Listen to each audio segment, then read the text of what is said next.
Fifth day. Bash, how you doing? Good. How you guys doing? I got to congratulate Bash on being the most punctual player guest we've had so far My during man. training camp. Really? Thank you very much. Wow. I mean, I'm honored. Thank you so much for that praise. And I don't know what to say.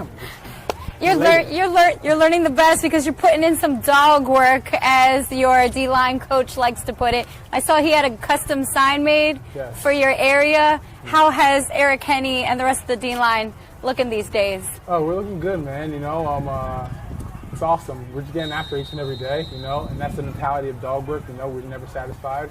Always each and every day trying to find a way to get better, and that's the mentality we have. Always early.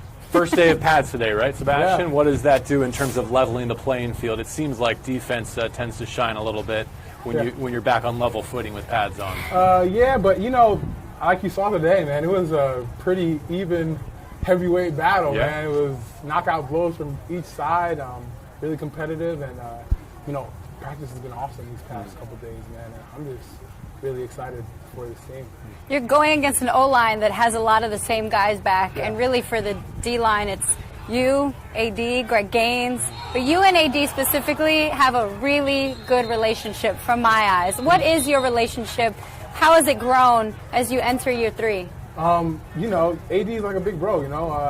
One of the guys that, you know, took me under his wing when I first got here, and just, you know, always in my corner, always giving me advice, always, you know, giving me little lessons and things to learn from, things to see that normal people don't see, you know. And you know, I'm just blessed to have a guy like that in my corner, and a guy like that, one of the best to ever do as a friend. So, you know. Just another guy. Yeah, and you know, just a real humble individual. You know, really good person. Not just a great football player, but a really great person as well. Serena's question reminded me it's only one different person on that offensive line you're going against, but with Corbett switching over to center, Bobby Evans gets in, it does look a bit more stout, maybe a little bit bigger as you go up against it. Do you sense that intention as well? Oh yeah, no, definitely, man. Definitely bigger for sure. You know, all those guys are like 6'3", you know what I mean? Like 300 plus. So yeah, no, we're looking beefy up there. Pause. But yeah, we're looking big up there. So pause again. But yeah. and behind them, Matthew Stafford. I feel silly even asking this question because there's nothing that he needs to prove to us or to this league about his toughness. But since the last 24 hours, we're all kind of holding our breath, wondering about that thumb. Did it, I don't know, raise your eyebrows at all to see him out there in pads throwing the way he was throwing today with that thumb? Oh yeah, definitely. I mean, you know, he exuberates toughness. Sorry, I messed up that word again. But yeah, exudes toughness. He exudes toughness, and he shows it every single down. And I honestly wasn't shocked because you know, I remember when I was young watching that game when he actually like dislocated his finger and went back in there. So you know, I'm not surprised. You know, just that's the kind of guy you know you want to ride for. So he shut out the staff. For sure. Sebastian, it's sort of been an insane past 2 years, so you're going into year 4. I sent you a photo of your rookie season. Yeah. Just Crazy. What are your thoughts now and the growth that you've had individually now that you reflect on all these years you've been in a Rams uniform? It's crazy. I remember when you sent me that photo, it was unbelievable. I was like, oh my gosh. I remember my mindset and the chip on the shoulder I had and just like how worried I was. Like it was just a cluster of emotions, right? That I felt in that time. You know, 6th round pick, late round pick out of Rutgers on a stacked D-line, Super Bowl D-line, Super Bowl going D-line, Sue, Aaron, Easley, Brock, you know, Dante Flower. Keep listing them, right. All first rounders. And, you know, I was just, like I said, 6th round pick from Rutgers, just trying to make sure I did everything in my power not to get cut, right? And pick the brain of those guys, Brock, Easley, all those guys. And, you know, honestly, it's just a blessing, man. I don't take it for granted. It's crazy. It's crazy. Like I can't fathom it. You know, all glory goes to God. Like I really can't believe it. And I still, like when I talk about it, I still just don't know how. You know, I just take it one day at a time and just focus, lock in on my playbook, and try to do everything the coach wanted me to do. And you know, and it worked out.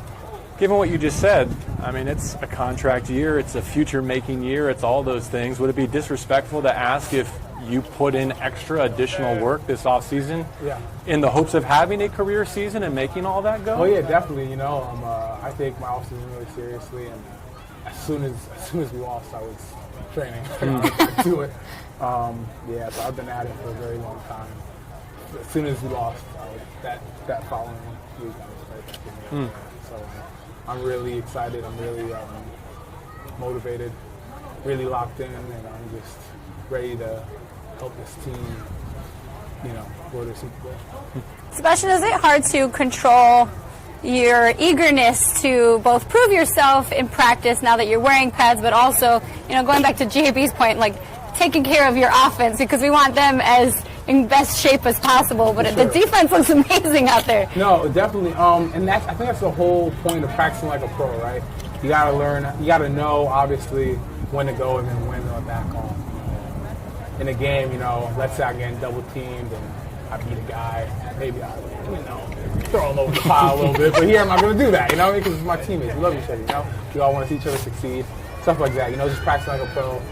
Caring about your teammates, obviously knowing when to compete, but also having that self-control to be able to dim it down, when you're either getting close to the quarterback or let's say you got an O-lineman, you get jacked up a little bit, not to finish and stuff like that. These are your friends, technically. Yeah, they're my teammates, family, We're doing that. What am I doing, Given all that's on your plate football-wise, I continue to be impressed with how much of your time, talent, treasure you invest in the community and those less fortunate. I'd love to give you a chance to talk about Bash Hunger and all that you're doing away from the field behind us. Yeah, Bashing Hunger is an initiative that I started. It tackles food insecurity, homelessness, and food education as well. And how it's kind of a big issue here, especially on the West Coast, right? And, my parents coming from Haiti, right, third world country, I've been blessed enough to, not ever be in that situation, but also, since my parents are from Haiti, they've taught me things, they've shown me things about people that are less fortunate. And at the end of the day, man, I feel as if, what's the point of, having all the success and being in the NFL and making a really good amount of money without making a real positive impact in people's lives, right? God blessed me with this. Why not, try to use my platform to give back to others? Because it's already giving me so much, man. Like, come on.